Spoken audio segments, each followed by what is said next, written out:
Hi everyone, we are back with a special webinar today. We were lucky enough to head out to San Diego for the US version of Brighton SEO last month, where we as SiteBob were exhibiting, and we're pleased to be able to revisit two of the brilliant talks from that event. Now, since I was diligently manning our stand, I wasn't actually able to watch any of the live presentations at the event, but I've got it on good authority that these were both very well received, so I am looking forward to them as much as you today. So my name is Patrick. I'm CEO and co-founder of SiteBob. And if you were logging on today expecting to see Jojo, I'm afraid she's unwell and tucked up in bed recovering. So you're just going to have to put up with me. Fortunately, it'll be our guests doing most of the heavy lifting today. So please say hi to Joshua Boughton and Dan Taylor, who I'll introduce properly in a minute. Of course, feel free to introduce yourselves in the chat. So Joshua is not yet with us, so we will probably run with Dan's presentation first, and then we can do Joshua's after. But I will go on to that in a minute. So, if you don't know SiteBob already, it is a website auditing and crawling tool. Now, if you do tech SEO, website crawling, or auditing at any level, SiteBob can probably help. We are the only crawler on the market to offer desktop-based software and a web-based cloud product. So that means our tool can help every SEO from solo freelancers all the way up to enterprise brands. So please do check out the website if you want to learn more. We have a free trial of our desktop product. And if you want to have a chat about SiteWeb Cloud, you can book in a call with me. Cool. So final bits of housekeeping before we can get going. Now the webinar is being recorded, and we'll aim to email out email the recording tomorrow with the slides and everything in that. So please don't worry if you're not able to make it for the whole thing. And we do have a little bit of a different format today, so because we're fitting in two awesome talks. So these will pretty much run back to back. Then if we have any time left over at the end, we can fit in some we'll put some Q&A at the end. Hang on, I think Joshua's just here, so I'll be able to add him to the stage in a second. But yes, please make sure if you do have questions that you put them in the Q&A tab on the right hand side of the screen, not in the chat itself. Everyone does this wrong every single time. There's a little Q&A thing, so put the questions in there and then we can add them to the stage later. So yeah, we may have some time for Q&A, but we may not. We'll see how we go. Cool, right. Joshua is just here, so I'm going to move him to the stage as well. Hello, Joshua. Hey, how you doing? Good morning or evening. How's it going? For you guys? Afternoon for us. We're just at Okay. just at 4 p.m. over here. So yes, we do have Joshua Boughton here from the Senior SEO Manager at BloomHouse Marketing. With over a decade of experience driving search visibility and ROI for brands, he will be showing us how to align modern AI search techniques with timeless SEO fundamentals, so the strategies are sustainable and scalable. Please welcome Joshua. And then we also have Dan Taylor, Head of Technical SEO at SALT, a specialist tech SEO agency. Dan's a well-known face on the speaker circuit, and he'll be walking us through how he uses platforms like Google Analytics and Cloudflare to uncover technical issues that go beyond standard audits. He'll also cover how structured data can support visibility in AI-driven search experiences and how to implement it in a way that aligns with both search intent and site performance. So welcome Dan and Joshua. Thank you for giving up your time today, and welcome everybody as well. Right, so now we are all introduced. Joshua and I will take a back seat and I'll hand over to Dan, and we'll see you all shortly. Dan, will you be able to then share your screen, and we'll see you in sort of 20 minutes or so. Okay? Yeah, absolutely. Thank you for the introduction, Patrick, and good to see you again, Joshua, and thank you everyone for joining. So let's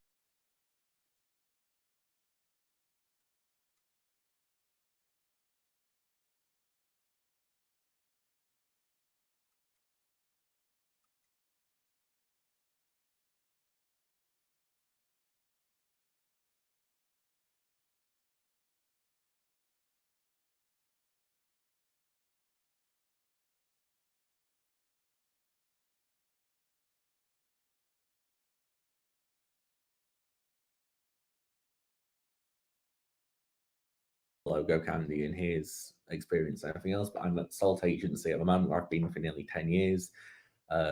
Previously, like I've just said I was head of technical SEO. Prior to that, I was head of research and development and just led accounts over the years.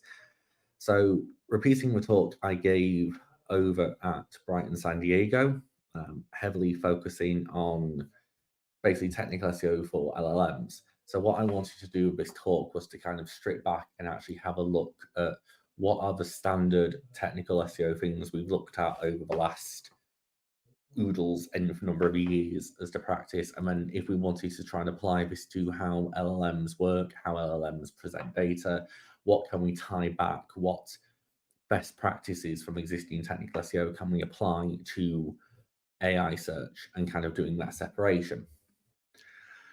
So the initial lead-in, as we all know while we're on this kind of webinar, is search engines aren't really crawlers, and clients tend to actually seem to care about this AI stuff. They seem to want to talk about it. C-level want to seem to ask questions.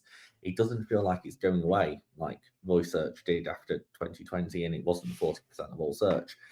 It's becoming a bigger thing. And even though everyone's kind of saying you don't need geo, you don't need this, technical SEO is a foundation, there are nuances to it, and we need to actually adapt what our processes are, what our understandings are, and are best practices for one, best practices for both, or are there differences between the two?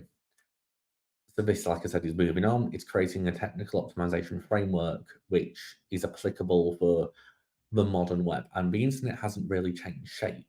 What's happening is these things on the internet are changing shape, and how users are interacting are changing. So what we want to do here is we want to actually create a more modern framework and a statistical framework moving forward. Now, some of the definitions, because I want to be clear of how I'm going to say things. So when I refer to LLMs, I'm talking positively around things like Gemini, ChatGPT, Perplexity, Claude, etc. And when I'm talking traditional search, I'm talking your traditional 10 blue links. I'm talking AI mode and AI overviews, predominantly because AI mode and AI overviews have the same infrastructure as what traditional search does. So the theory of technical SEO for one works for the other because it's the same infrastructure in the back end. And with anything in SEO, your mileage may vary. The data I've pulled is across a specific set of sites. There'll always be anomalies in that data. There'll always be other data sets to that rule. So everything with this is more thought provocative. Test, take with a pinch of salt, and test that theory with your own sites as well. So let's dive into a nice light one. It wouldn't be technical SEO talk if I didn't immediately mention JavaScript, which I have heard actually at the conference over in San Diego described to me as being the devil a couple of times by some non-technical SEOs, which I found quite amusing. So the standard truth is that most LLMs don't render JavaScript content. This isn't something new. They use a very base crawler. They pretty much do page fetch with very simple HTTP requests. They look at the raw HTML. They don't necessarily execute scripts or wait for dynamic content to load. It's a very linear process, which you can actually akin to curls or basic HTTP client requests for those who've been in technical for a long time. It's more like a text-based scraper more than anything, and not actually like a browser in rendering. Now, since I did this talk, obviously, we've had Perplexity, Comet, and ChatGPT Atlas be released. I have additional theories on whether or not the data from those browsers will be passed back in a similar way that Google says they don't with Chrome, so that they can actually have render caches and get that data into the training data more. But from what we know from documentation, their exact user agents, their crawlers at the moment are still these basic text-based levels. From doing that testing, we are obviously Gemini, AI mode, and AI overviews, in theory, fall into the rendered JS category, just purely because they're using Google's current infrastructure to a point. AI overviews and AI mode 100%. Gemini uses an adjacent infrastructure, but they both technically have rendering capabilities of JavaScript because they both use a web rendering service. They both follow the same protocols that Google does. From testing, those that specifically don't are Perplexity and Claude. And ChatGPT is falling into inclusive because through testing, sometimes it did, sometimes it didn't. And I'm basically sitting on the fence there about being committal to it. But essentially, the practices for what we've done with SEO over the years with regards to JavaScript seem to follow truth to what we want to get value out of when it comes to LLMs. So we want to be investing in server-side rendering. We want to start looking at things like static pre-rendering. We want to look at hydration, and even if we want to do compressed plain text views for specific user agents, so finding the live retrieval user agents for ChatGPT, for Claude, for Perplexity, and actually presenting them with a cached plain text version of the site, give them something lightweight to digest, because they don't necessarily want to see all the bells and whistles and the page layout and the whatnots that Google looks at for page experience at the moment. They just want the data, they want the text. So strip that back, give them a plain text version, and that might be a technical win from that side. Moving on to another very controversial topic when it comes to LLMs is that around schema. Now, the two main questions asking here really are, can LLMs understand schema, and does schema impact visibility? So the first one to kind of go on this is around about 5-6 months ago, Andrej Karpathy, who is co-founder of OpenAI, ex-senior director of AI at Tesla, he's currently at Hugging Face. He released this nearly 4-hour-long video on YouTube, which you could find via that link below, and I believe a copy of these slides will be sent out after this anyway, so you don't need to desperately try to screenshot that right now. But around 4 minutes into it, the key point is they basically turn around and say, right, when we take this data, we take URLs, we filter them, then we extract the text. They strip it of all JavaScript, they strip it of CSS, they strip it of JSON. All they want is the actual text itself, not any kind of coloration or fluff around it. Then it goes into processing. So at that stage, information from the training data doesn't get passed to, in theory, ChatGPT or the LLMs, because this is supposedly how ChatGPT was built as its core infrastructure for processing. So schema doesn't influence the processing part of that or the understanding of the content. His exact quote, which I won't go on too much, is essentially that we see other markup, list CSS, computer code for those web pages. They don't want it. They just want that raw content, and they strip it plain out as plain text. But what is important to understand is LLMs can understand structured data. You can use structured data in JSON for prompting. You can ask it to produce it. They just don't often receive it, as I've just covered, as plain text or markdown when it gets through to processing. Looking at AI overviews, we did a study of this. I pulled 107,000 web pages cited, and I just wanted to simply look, right, is schema potentially impacting this? And lo and behold, 82% of 100,000 websites are using organization schema. The majority being cited are using very standard schema types you would expect from any website on the internet, anything with a simple WordPress optimization plugin perhaps, or out-of-the-box schema functionality from most website builders and platforms. There's very few actually with anything out of the ordinary. Then when we want to say, okay, well, how about combinations of schema? So I looked at schema triplets. Again, you'd expect these to be on any standard website. You've got articles, author person, organization, URL homepage. These aren't uncommon non-hygiene schema types. So these essentially is saying, well, it isn't receiving the schema, but as most web pages need to be ranked, I believe recent studies have shown that I think a third of websites being cited at least have some search traffic. It's still important from an SEO perspective to actually have that ranking, have that value, and have that consideration. But LLMs and AI tools don't need that schema to be able to extract and understand the content on the page. So it is from that perspective relatively hygiene. So Google still uses it in that same way as it does for search, but it isn't necessary for ranking in search. It's still important from organic, and it's still important from a hygiene perspective. Moving on to something a bit lighter, more looking at the technical side for LLMs, robots text files. Now, I wanted to include this mainly in my talk in San Diego, just because some people are using robots text files for more harm than good.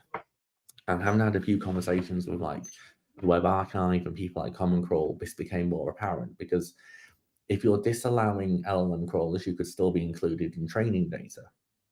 So if you want to be included, there's certain things you need to do. And if you don't want to be included, so people are blocking ChatGPT, they're blocking Claude bot, Perplexity bot, etc. but then they're still in the training data and they're still being included in the LLMs.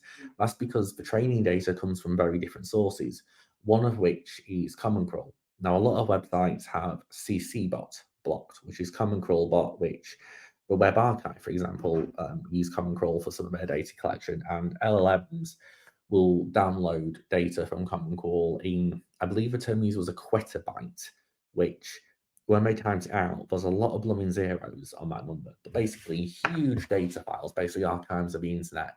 And you can ask to be excluded from it. You can block Common Crawl from accessing it. But if you're blocking Common Crawl, there's a chance you're not being included in the training data.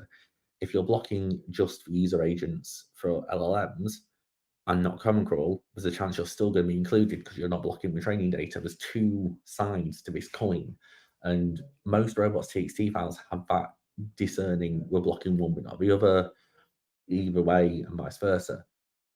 Common Crawl is something I'd advise everybody to have a look at just because of how it works and what it's doing, and making sure you're in that data set, requesting them to crawl, etc. They're a non-profit and they want that data and they want to be inclusion levels. And if you want high levels of, well, if you want to be included in AI more, blocking CC-bot isn't something I'd recommend doing in your robots text files. The documentation for that can be found on this URL here. The next thing I wanted to look at with LLM and Technical SEO was site speed, because obviously we talk about site speed being important for SEO, things like core web vitals. We want site speed fast because fast equals good user experience. But is there a correlation between good site speeds and inclusion within LLMs and AI? So essentially, I took relative same number of websites, had a look at the count pages on them, and the average was around, well, it was 55.76. So most websites being cited in LLMs aren't lightning fast. There were a handful towards the top, but as you can see, the dispersion to the right of the average is relatively lower than to the left of the average.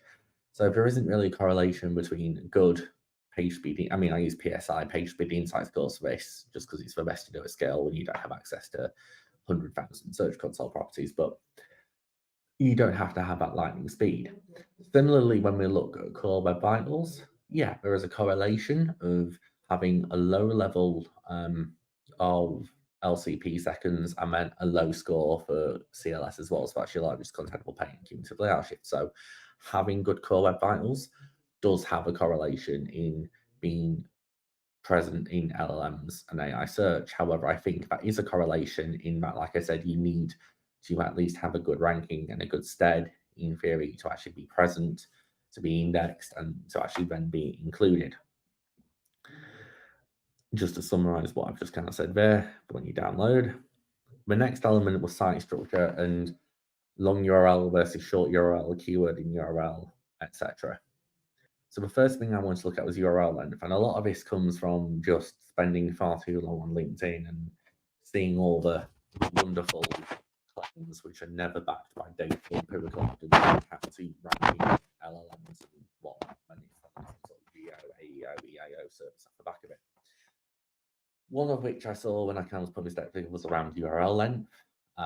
So what I did is I took the same sample and I wanted to look at the average URL length of characters based for the classic blue links ranking for this. And as you can see here, average number of characters for these URLs was around 45, 46. Around that level was a couple which were really long at 175 and some which were just like nothing. So then I took the same queries and wanted to look at the URLs within LLM search. I'm going to flick between these two slides again for a little bit, just so you can actually see that's blue links, AI search, blue links, AI search.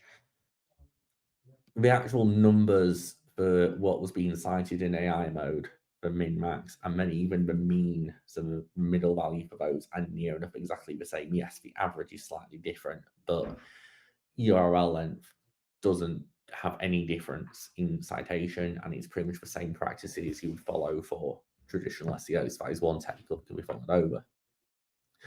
The next element I wanted to look at was around page structure, because again, people have said if you technically lay out a page in a certain way, you can get certain structures and you stand a greater chance. And again, this comes from hours of being on LinkedIn and seeing this one with the templates where you can comment, complete AI template, and you can be sent a PDF and whatnot. Again, wanted to see if there's any empirical evidence to look at this. So what I did to do this was I wanted to see, well, in AI mode and AI overviews, occasionally it will cite a URL with the hash :tilde text string, and it will have that jump link to the highlighted text. So I took that data set, I pulled out all those with that, and I wanted to see, right, well, surely if there's a structure and a preference on a standard viewport of, I think it was 1980, 1080 viewport, the depth of which that highlighted area appears in terms of pixel depth will be relatively stable, because AI supposedly has a preference for a certain structure. So I pulled the data. It was only 2,138 of these websites, but as you can see, the pixel depth of where these citations and the text summaries are being pulled from massively varies. There's no rhyme or reason or set structure to these. And then I even broke these down by different sectors. And you can either be pulled from the top of a page in the first sentence, you can be pulled from near the bottom of the page and cited as a jump link. I think a very small percentage of these, something like 3-4%, was actually being pulled from FAQs, like specific FAQs on the page. There was very little correlation to any kind of page structure methodology actually providing a better return rate, as you can see from the data. So to kind of wrap things up before we hand over to Josh, the foundations of technical SEO are relatively same, and the shape of the internet hasn't changed yet. What's changed is how people are accessing it, and there's new crawlers, new nuanced technologies in town, but the internet is still built the same way the internet was 5 years ago. We need to acknowledge that we've optimized specifically mainly for Google, let's be honest, and sometimes Bing bot in the past, but now we actually need to understand and accommodate the nuances of the different crawler types for essentially what is a new platform in AI for visibility there. And JavaScript is once again a key pain point that we'll continue having discussions on for probably as long as SEO is a thing, which, given SEO first died in 1997, it's probably not got long left for the state of execution. But thank you very much. Back to you, Patrick.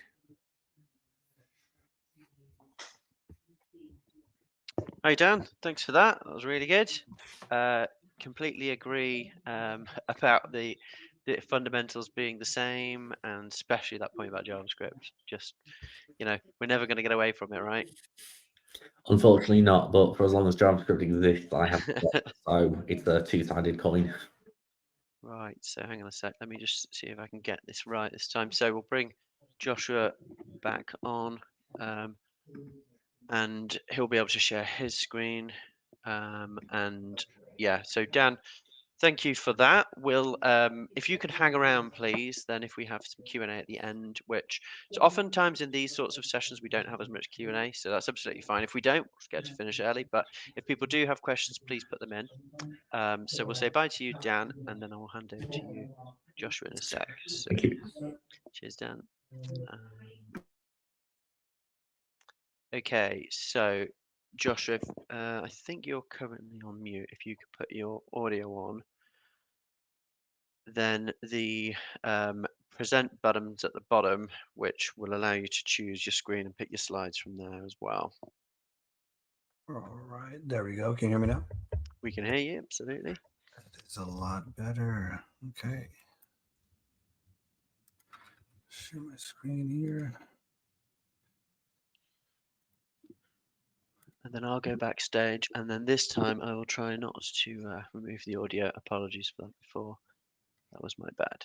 Okay, great stuff. Right, so I'll go backstage. I will leave you to it. Thanks very much again for this, Joshua, and I'll see you shortly. Sounds like a plan.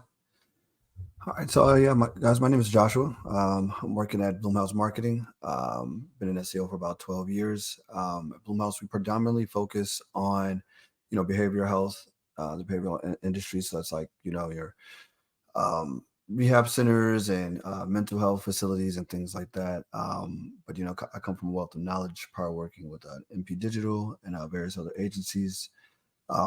Worked with anywhere from mom and pops all the way up. So I've seen like the gambit of the SEO world.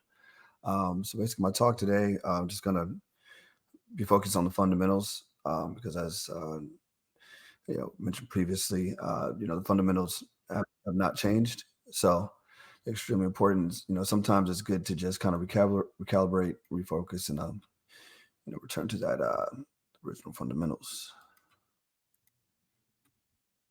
All right.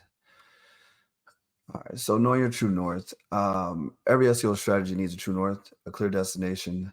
It hasn't changed in either algorithm loopholes or the vanity metrics. It's connecting with users with information that they're actually looking for.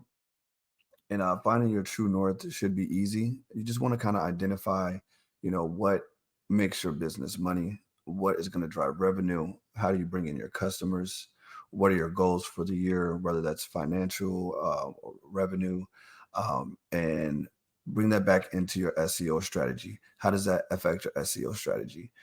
We've had clients that I've worked in different fields. For instance, I previously worked with some plastic surgeon clients. And one thing that they knew was that by targeting Botox keywords, related keywords, they would be able to bring in their clients and then upsell them on other services. In the behavioral health space, there are, keywords that are a lot more profitable for the clients would be like, detoxes and things like that. So doing research on keywords around that and using that as the cornerstone of your strategy and setting your goals through those metrics. It's not about, the traffic or anything. It's about how do all the elements of SEO come in to help you identify that true north.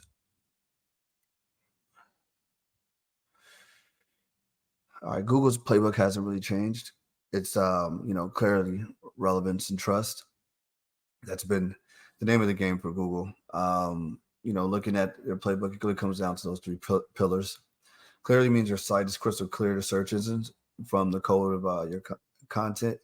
They should be able to crawl your pages instantly, and it grasps what each page is talking about. Using things like schema, proper URL structure would absolutely help. Make sure you're locked in on your technical SEO. Will help these search engines identify their content. Trust. Trust. That's when each comes into play. Experience, expertise, authority, trustworthiness. We know this acronym. We live and die by it. Search engines want to feel confident in recommending you. They want to know that your website is, a trustworthy website. That's credibility. Looking at citation scores, that shows expertise. The core principle really boils down to clarity, relevance, and trust. These are the Thomas SEO fundamentals that you should live and kind of die by. And you take a look at AI. AI, it's pulling rapidly from all these different, sources similar to search engines, and they have to know that they can trust your content. A lot of that trust comes from what the weight that they put on search engines like Google and Bing. So if you can earn Google's trust, you can earn AI's trust. AI mission, understanding and serving intent. So how does it fit in? So how does AI fit in? Essentially, AI's mission is the same as Google, as I mentioned before. To understand what your user really wants. It goes back to your true north. What is your user looking for? What does your user journey look like?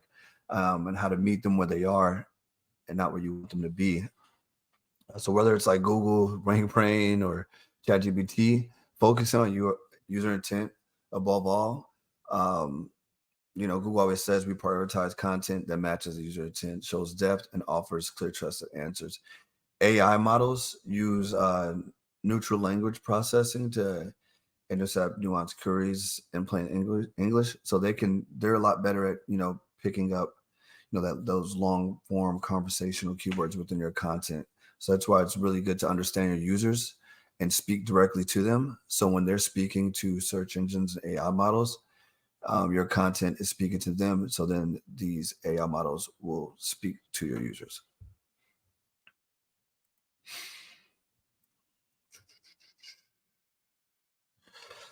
All right, so different players, same game. Google, Bing, ChatGPT, Brad, they're all hungry for a clear quality content.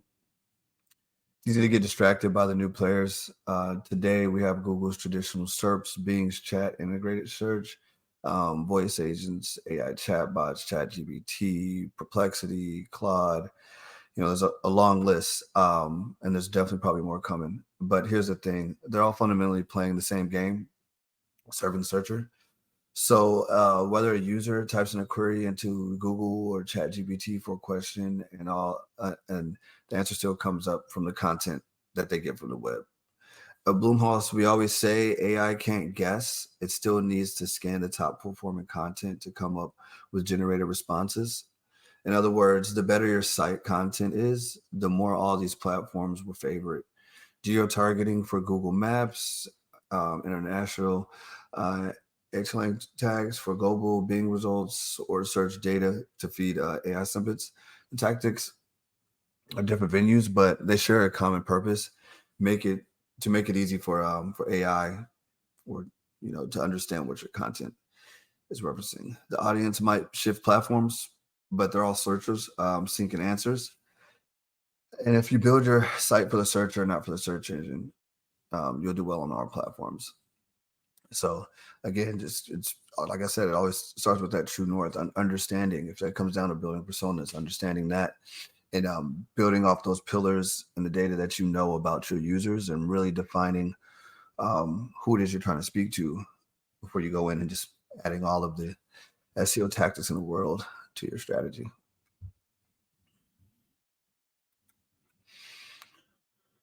Assigning objects versus strategy.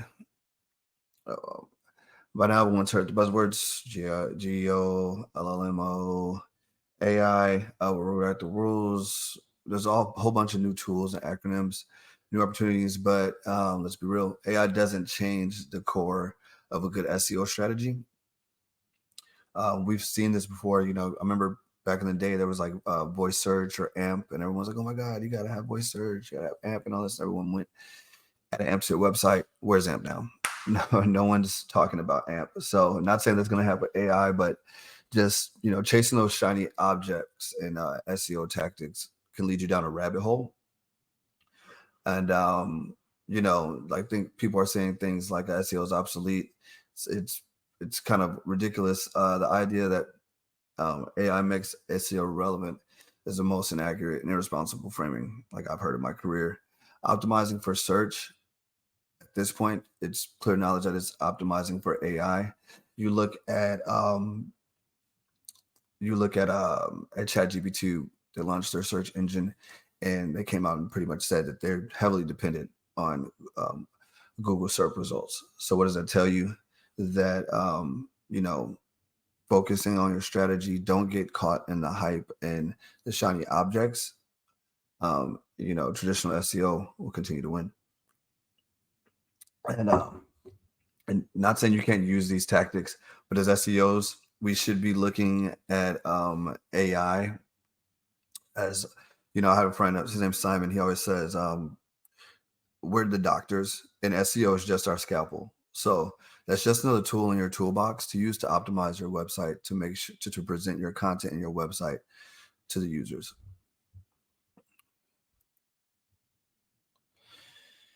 All right, fundamental first. Why fundamentals still win? All right, are your fundamentals solid? Sometimes you have to take a gut check. In the area of AI, the question matters more than ever. Even the most advanced AI algorithms depend on fundamental signals to understand and rank your content. So like your H1s, are those optimized? Are you using schema? You know what I mean? Is your content relevant? Your page structure, all that, meta descriptions, title tags, believe it or not, all that comes into play. ChatGPT just launched its own search, like I mentioned before. It's heavily dependent on Google search. AI tools use the fundamentals to determine what your content really means. Its relevance when crawling, indexing, and ranking on pages. Solid on-page optimization, technical and user experience signals still play a big role in helping AI understand your value of your site, but you can't escape the basics. If your site isn't crawlable, if your content structure is a mess, or your page load speed is lower than a dial-up connection in 1999, then no amount of AI trickery will help. You'll just become obsolete. So without a crawlable site and clear structure and content, as we saw with the data presented in the previous talk, you need that all to match your user intent. No tool or tactic or trick can flip the scales for you. So you really got to hone in on your SEO fundamentals. Those haven't changed.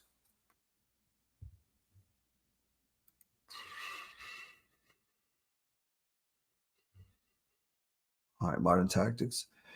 That meets classic principles. It's a hybrid approach. I'm not saying to ignore the new tactics. Far from it. We should embrace them, embrace modern tactics. If that comes from diving into a Reddit strategy to help build offsite links. Reddit is awesome for keywords. Google actually partnered with Reddit, and I think they own like 30 or something percent. I have to get the exact number, 30% of some searches in the SERPs. And you guys have seen it when you search a lot of longer tail, or when you search a lot of queries, Reddit pops up first. And the LLMs, they depend heavily on brand signals, and Reddit is a huge brand signals. So, implementing things like that, and thinking of a hybrid approach, it's like old school wisdom meets new school tactics. The key is layering innovation on top of a strong base, not replacing the base. As we put it, knowing how to layer efficiently is the secret. Step one, master the core principles, things like keyword research, on-page, technical health, link building, UX. Get these down.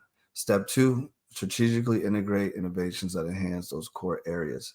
For example, we've created in-house sheets that allow us to automate things like blog topics after doing a round of keyword gap analysis, or automating your blog, posting your blogs, and all those features that come in through that, and using AI to kind of leverage that.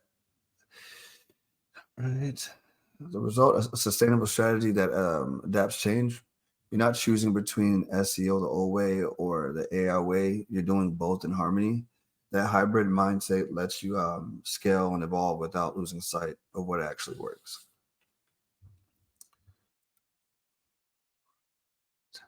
Ranking in the era of AI, visibility beyond the blue links.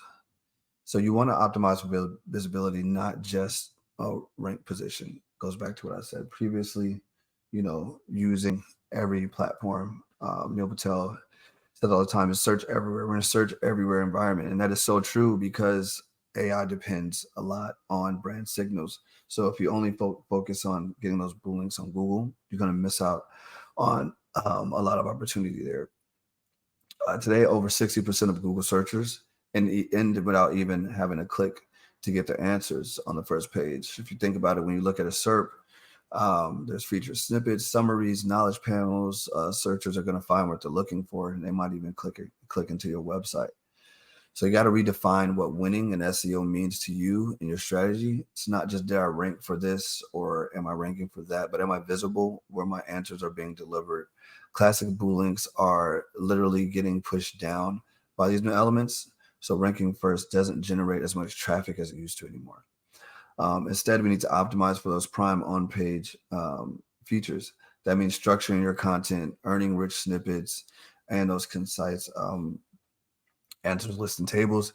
Appearing in the people also ask by looking at the PAA and including those in your content for your FAQs. That will help you based on your keyword. That will help you.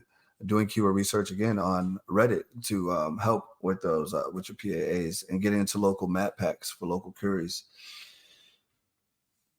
Those definitely always help. In practice, for not trying SEO, I'm sorry. In practice, that might evolve answering the question clearly in 40 to 50 words to rapid simple using FAQ or PAA, adding schema markup, At the bottom line, expand your definition of SEO success. It's about owning as much real estate in the SERP as you can in the answer space.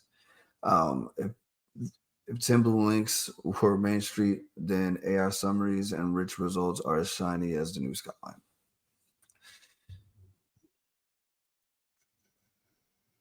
Timeless SEO non-negotiables. Non-negotiable SEO success in 2025 might sound very familiar. In fact, they should be the same things that worked in 2015, 2005. We've been optimizing H1s, title tags, building content FAQs for a while now. So these same non-negotiables that worked before should work for you right now. If you've been practicing good SEO, you've essentially been preparing for AI without even knowing. Sites with fast mobile speed are always winning. Users love it. Google loves it. Content that generally and usefully answers real questions. Google loves that. Data. Find the data that supports your findings in your content and present that in your content. The LLMs love data. That's one thing that they can continuously get from your users without you presenting it to them. Building high quality backlinks, getting brand mentions. Those are always gold. As I mentioned, these AI LLMs as well as Google, they love, backlinks. So they're more important than ever. You have to be building backlinks with brand signals.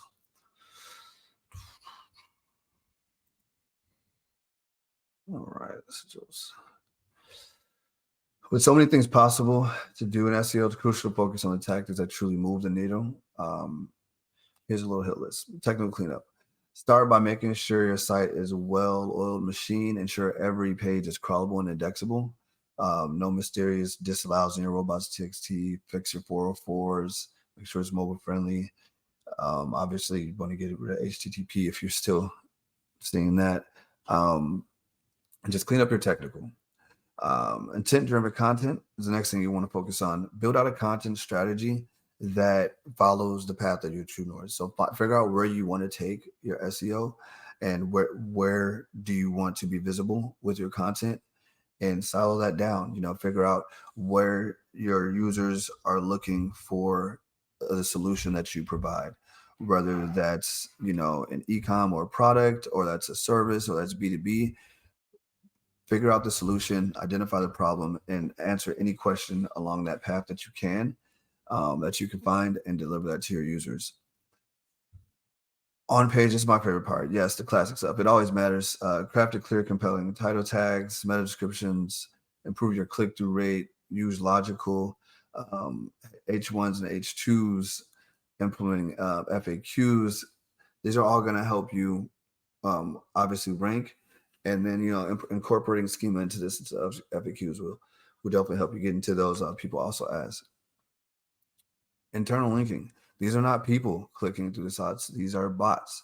So you want to help the bots out by incorporating internal linking. One thing we built internally was, JavaScript that automatically takes the keyword research we've performed on all of our pages and that we've identified, and it incorporates the internal linking throughout our website. It's one thing you guys I would definitely recommend, because basically you got to look at it like these bots are just clicking around trying to figure out everything they can and digest everything about your website.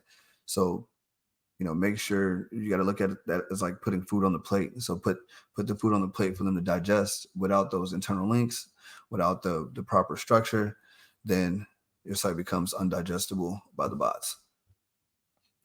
Sending quality signals. Focus on trust and authority. This means earning quality backlinks and brand mentions. Still important. Getting positive reviews. One of the hurdles that we always have to overcome with our clients is reviews. Whether you're in-house or you are working with a list of clients, the importance of reviews is more important than ever, because that lets Google know from your users that's coming. That's like what's the saying? Straight from the horse's mouth. That's straight from your users saying how good and great that you are. So, that is important. Making sure your naps are consistent across the internet. So you don't want to have 50 million different numbers because that's going to confuse, and it's going to look like you don't care about the information that's about your business and across the internet. Building out author bios, making your authors an authority. So then building authority behind your authors and citing your sources and making sure the data is up to date, keeping that content fresh.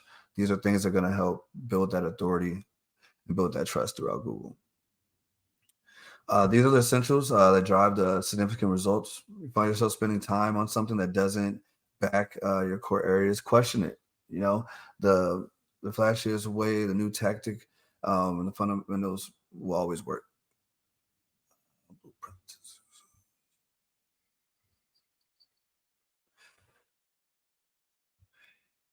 Blueprint success. So strategy, specifically how to create an SEO strategy. Step one, lay the platform, perform a comprehensive site audit. That's your technical, your on-site, and any errors that you're finding on the website. Step two, implement all your core on-page fundamentals. Do the dishes. So that's what I like to call that. Start doing your dishes. Clean the kitchen. So make sure your site's eligible to rank. If your on-site is not aligned, then you'll probably never rank. There's no way to rank without a good on-site. Step three, layer advanced strategies in a way. For example, once your content bases are down, introduce content clustering strategies. Introduce like you start creating tools that support your content that help your user, things like that. Making sure you're incorporating schema markup, optimizing for international if that's what your site calls for. But yeah, as long as you have a blueprint, you're building a strategy that's actually scalable and know where you want to start and know where you want to end, and then create a plan that takes you from path A to path B. With the SEO tactics, whether that's AI or the old school SEO tactics that will get you there. All right, so sometimes resetting can be a power move. Just everyone's moving a million miles a minute. The landscape is always changing, so sometimes it's good to hit the pause, do some spring cleaning, do a periodic reset. Re-audit your website, re-audit your strategy. Is this working? Is this effective? Is this pushing the needle forward? Because over time, websites accumulate bloat, technical debt, and outdated content. So you want to go back, take a pause, correct all that, because you're just building dirt on top of dirt. And that's never going to help you rank. It's not going to help you gain that visibility you need to rank in both LLMs and in AI.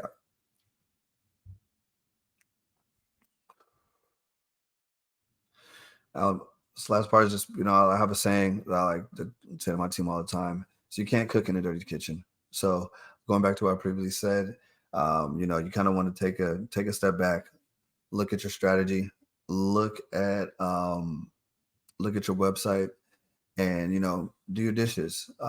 Periodically, going through doing a content audit, remove what's not performing, improve what is performing, get rid of any technical errors, and get rid of those pages. Don't be afraid to delete unperforming content. You see it so many times. People are like, oh, well, what if we just rewrite it, send some links to it. I usually give content about 3, max 6 months. If it's not moving after a few changes, then we need to reassess it, remove it, redirect it, and find a new path for it. Because as I said previously, your website will accumulate a lot of bloat, and you'll start eating up your crawl budget, and you'll just find yourself with a lot of duplicate pages. But yeah, all in all, I don't think that the landscape has changed as much as people will say. SEO is not going anywhere, but the fundamentals are the most important part, because without the fundamentals of SEO, then you're not serving the search engines. If you're not serving the search engines, there's no way you can serve AI.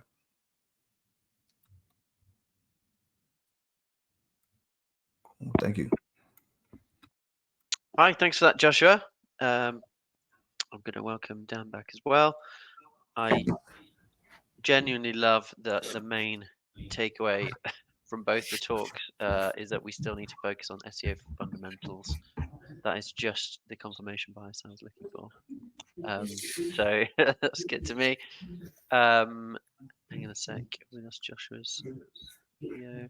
Okay, well, we do have some questions and we have got 10 minutes or so left. So I'm just going to fire through them. If the other person's answering, just put yourself on mute because I think we're getting a little bit of background noise coming through. So I'm just going to go through the questions in order. Reminder, if you haven't got questions of your own, feel free to go and upvote other people's. But yeah, feel free to just answer any that you like the look of. So I'm going to show on stage. Right, so apart from appearing, which is extremely important, of course, there is another matter in how to measure the impact of our content. So GA4 or similar won't help you much to understand if we appear in the summaries and if the user doesn't click. So I'm taking this to mean if how how on earth are we figuring out when our brands and websites are actually appearing meaningfully in the AI results. Yeah, I'll take that one. So, we use Ahrefs to have a tool that will show you, your AI. Joshua, can I just interrupt a sec? Your video's gone. I don't know if you're aware. Sorry about There you that. go. Thanks. Yeah, we utilize Ahrefs in-house.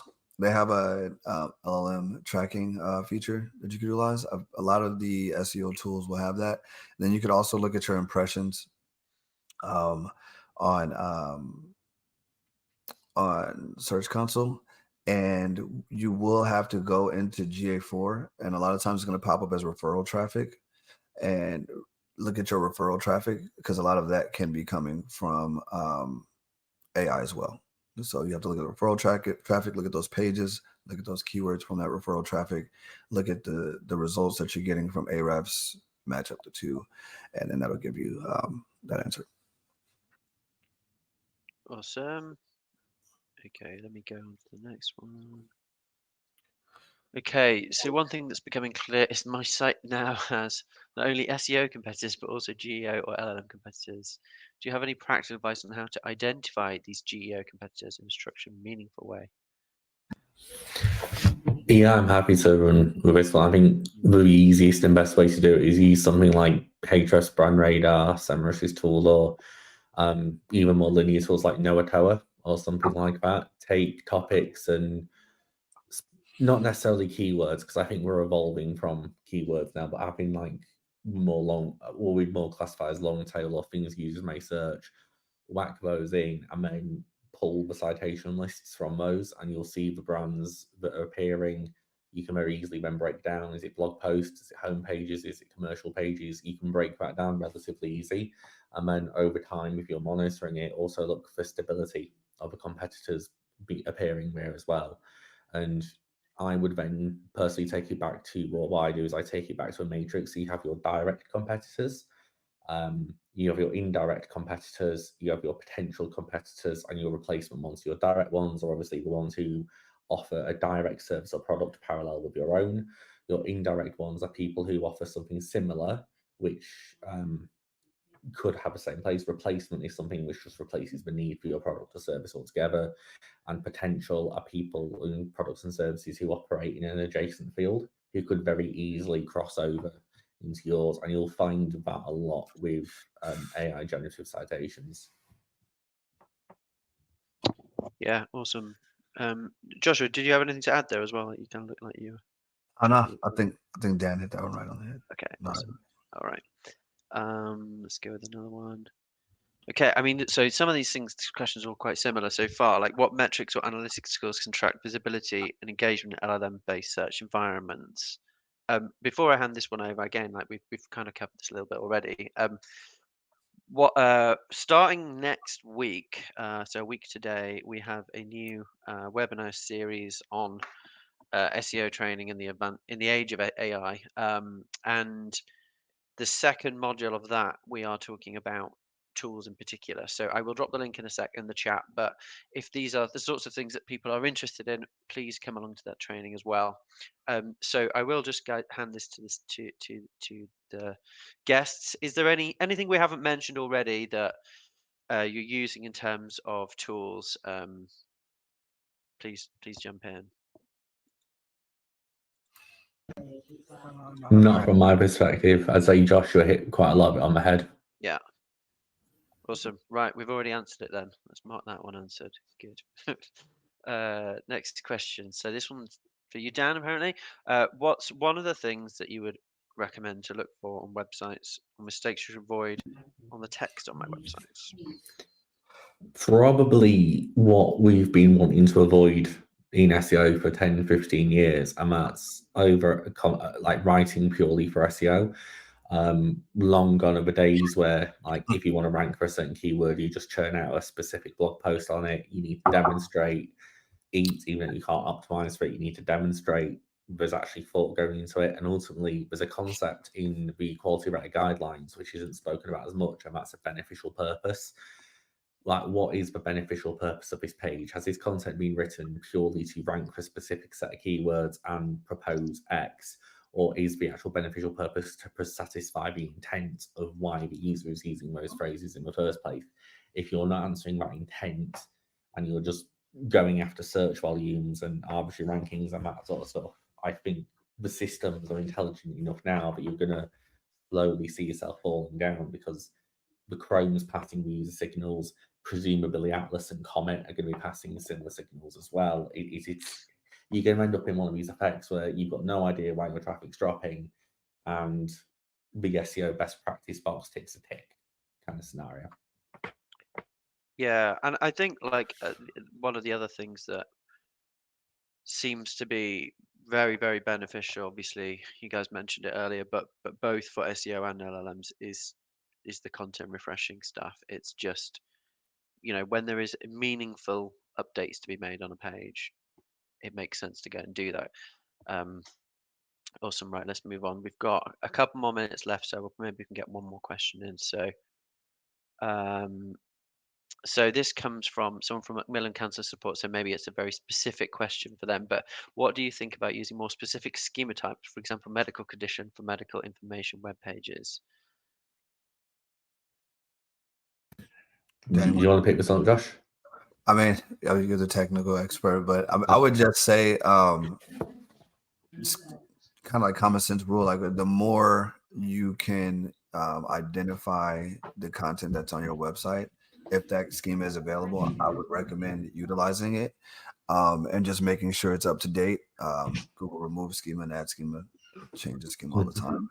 But anything that can help, the bots crawl and identify important pieces of your content and tie those together, I would always recommend using those. How do you feel about that, Dan? Yeah. No, 100% echo what you just said there, Josh. I'd also add to that schema.org is an open community project, and for a long time, people from Google, people from Bing, people from Yahoo, up until sort of more recently, they're actively involved in proposing and validating schema types. Now, while Google may not specifically use a specific schema for what they call SERP decorations, your rich snippets, etc., and while LLMs may not process that JSON and process that microdata, it still goes into the knowledge graph and it still helps with contextual relevance in that way. So as long as you're implementing that schema from this is an indirect thing and it's not going to directly lead to the outcome, it's part of that pyramid and it's part of that growing process. 100% be as linear and granular and pernickety as possible when you're doing this. Right, awesome. Thank you so much, guys. I think that's pretty much all we've got time for. So thanks everyone for watching and for your fantastic questions. And a huge thanks, of course, go to Joshua and Dan for so generously giving up the time and expertise. Please follow the guys on LinkedIn. Dan just mentioned, DM them loads of questions if you've got more following this, if there's anything that we didn't get to. We will email out a recording tomorrow with the slides and with the recording. So if you miss it from the start, don't worry. And then next up, we've got the next sort of webinar series we've got. It's only a week away. Next Wednesday is the first live session in a 3-part technical SEO times AI training series in partnership with iPullRank and DemandSphere. So make sure you sign up for that one. I put the link in the chat earlier. But for now, thanks very much for attending. I'll see you on the next one. Thanks, guys. Cheers. Bye. Cheers.